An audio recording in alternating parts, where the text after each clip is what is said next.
Free में gas मिली vote के बारे फ्री कोई था अब 1200 रुपया था नून मरचा किने गए रोजगार वोटवा मोदी जी के नीतीश जी के दिले बा रउवे न दिले बा नहीं तो सिलेंडर तब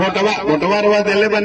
मोदी जी के तो 1300 रुपया सिलेंडर के दी। हाँ रउवे न दे सुनी अब क्या लिए खाली और मोदी जी के बटन दबा दी तो सिलेंडर के दाम 2000 लाख नीतीश जी आवत क्या बारन में दे वो तो चलत रहन हेलीकॉप्टर पर मोदी जी कानून में कानून लगा सारा सामान हम महंगी हो गई कमी होले ना सारा सामान चाल दाल हिंदू मुसलमान को के वोटवा रवा देनी है हिंदू मुसलमान भारत पाकिस्तान को के वोट दिया है ना तो अब वोट नहीं देवे करे भाई